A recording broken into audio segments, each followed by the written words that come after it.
안녕하세요 여러분. 배대근 목사입니다. 오늘은 이제 말씀에 관한 헬라어, 고전의 선책의 첫 번째 시간, 말씀에 관한 헬라어에 관해서 우리가 살펴보도록 하겠습니다. 자, 말씀에 관한 헬라어는 꽤 많이 있죠. 여러 가지가 있는데, 이 표에서 보게 되면, 저기 잘못되어 있네요. 로고스라고 되어 있는데, 말씀에 관한 헬라어라고 우리가 정리해 주면 좋을 것 같습니다. 자, 말씀에 관한 헬라어에는 뭐 여러 가지가 있을 수 있겠지만 기본적으로 세 가지 정도가 있습니다. 무도스라는 단어가 있고요. 로고스라는 단어가 있고요. 레마라는 단어가 있습니다. 무도스라는 말은 테일, 이야기, 소설이라는 얘기죠. 스토리, 역시 이야기라는 얘기죠. 그 다음에 미스, 신화라는 의미를 가지는 것이 바로 무도스입니다. 자, 그럼 이 무도스가 도대체 왜 이런 의미를 가지느냐라고 했을 때, 이 무도스라는 말 자체는 뮤에오 혹은 뮤에오마이라는 단어에서 유래한 겁니다. 이게 무슨 말인가 하면 비밀을 전수하다, 그런 의미를 가지죠. 그래서 글자가 없던 시절에 사람들이 지식을 전수할 수 있는 방법이 뭐가 있을까요? 글자가 없는 시절에는 지식을 전수할 수 있는 방법이 이야기를 통해서 지식을 전수할 수가 있는 겁니다. 인간들의 지혜를 전수할 수 있는 방법이 여러 가지 신화라는 거죠. 그렇게 해서 신화, 이야기가 만들어진 겁니다. 그래서 신화 이야기는 그렇게 이야기인 것 같지만 사실은 그 속에 하고 싶은 말이 숨어 있는 거예요. 그래서 이러한 말 자체를 바로 이제 무도스라고 표현을 하고요. 실체 그 자체, 이야기 그 자체, 이것을 무도스라고 표현을 합니다. 반면에 이제 그 로고스라는 개념이 있습니다. 무도스가 이야기 그 자체 혹은 실체 그 자체, 진실 그 자체를 표현하는 것이 무도스라고 한다면 로고스라는 말 자체는 좀 더 체계화된 말씀을 표현하는 겁니다. 자, 무도스라는 말 자체가 신화적인 이야기를 말하는 것이죠. 그런데 그 신화적인 이야기에는 사실은 숨은 이야기가 포함되어 있는 겁니다. 그 이야기를 속에서 하고 싶은 어떤 원리적인 이야기가 포함이 되어 있죠. 이것을 로고스라고 표현합니다. 그래서 이 로고스라는 말 자체는 기본적으로 이성적인 어떤 면이 포함되어 있고요. 원리적인 면이 포함되어 있는 단어가 말씀이 바로 로고스라는 겁니다.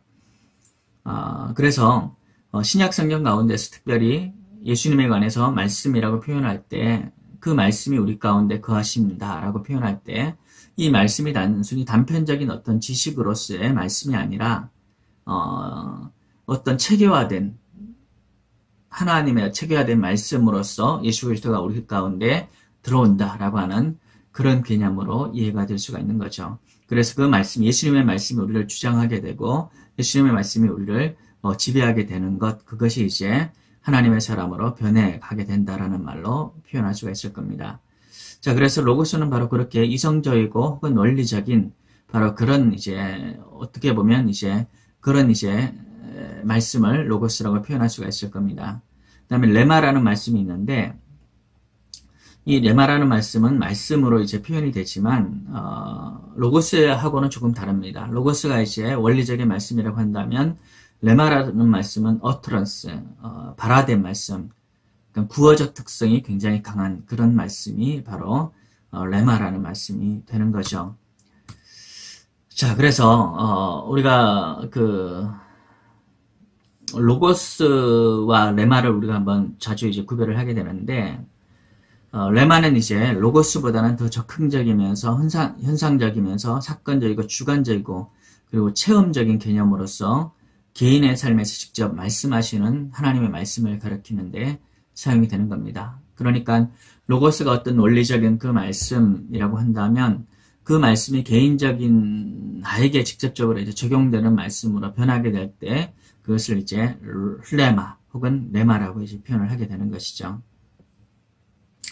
그 절대적인 이제 성서의 말씀이 로고스가 내게 하나님의 음성으로 생생하게 말을 걸어오는 사건, 그 사건을 레마라고 이제 표현할 수가 있는 겁니다. 그래서 로고스와 레마는 다른 것 같지만 결국에는 같은 말씀이다 라는 것을 우리가 살펴볼 수가 있는 거죠. 그리고 무도스라는 말은 그것과는 좀 약간 다르지만 그러나 근원적인 어떤 그런 사실 그 자체를 표현할 때 쓰는 말이 무도스다라고 하는 것이죠. 그런데 이 무도스라는 말은 사실 신약 성경에는 명확하게 등장하지는 않습니다. 신화와 관련해서 약간 비슷한 말이 등장을 하긴 하지만 구체적으로 무도스라는 이 말씀이 등장하지는 않고요. 신약 성경에서는 로고스라는 말과 레마라는 말이 등장을 합니다. 그래서 이 신약 성경에서 중요한 것은 하나님의 말씀의 체계적인 말씀이신 원리이신 예수 그리스도, 그리고 그 예수 그리스도가 우리 속에서 말씀하게 되는 레마라는 것이 가장 중요한 말씀의 두 가지로서 등장을 하게 되는 겁니다. 예, 고맙습니다. 오늘 이제 우리가 구전화 산책 첫 번째 시간에는 말씀에 관한 헬라어에 관해서 우리가 살펴보았습니다. 이 강의가 여러분들에게 조금이라도 도움이 되기를 바랍니다. 예, 여러분들을 축복합니다.